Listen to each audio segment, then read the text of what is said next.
আজ জাতীয় নির্বাচনের রোডম্যাপ ঘোষণা করবে ইসি। এ বিষয়ে আরো খবর জানাবো। রাজধানীর আগারগাঁওয়ের নির্বাচন ভবন থেকে যোগ দিচ্ছেন সহকর্মী আশিকিন প্রিন্স। প্রিন্স, ঠিক কয়টা নাগাদ নির্বাচন কমিশন তফসিল ঘোষণা করতে পারে?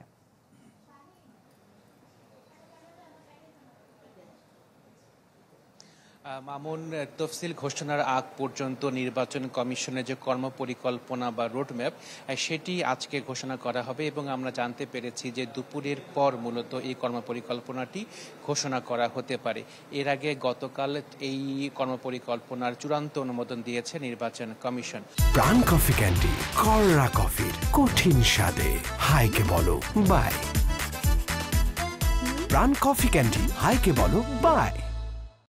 মূলত তফসিল ঘোষণার আগ পর্যন্ত নির্বাচন কমিশন সুষ্ঠু ভোট আয়োজনের জন্য কি কি পদক্ষেপ গ্রহণ করবে সেই বিষয়গুলো নিয়ে মূলত রোডম্যাপটি তৈরি করা হয়েছে, যেখানে অংশীজনের সাথে সংলাপ কবে হবে সেটি একটি উল্লেখ করা হয়েছে। এছাড়া চূড়ান্ত ভোটার তালিকা কবে নাগাদ প্রকাশ করা হবে, অথবা ছবিযুক্ত ভোটার তালিকা কখন সংশ্লিষ্ট জায়গায় পাঠানো হবে।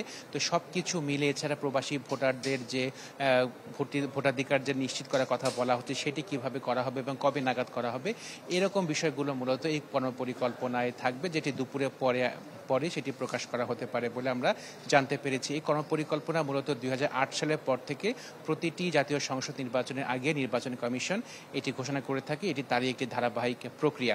আরেকটি বিষয়, আজকে মার্কিন দূতাবাসের একটি প্রতিনিধি দল প্রধান নির্বাচন কমিশনারের সাথে সাক্ষাৎ করবেন দুপুরের দিকে এবং এই বৈঠক পরে আমরা জানতে পারবো যে আসলে মার্কিন প্রতিনিধিদের সাথে, দূতাবাসের প্রতিনিধিদের সাথে নির্বাচন কমিশনে কি আলোচনা হলো।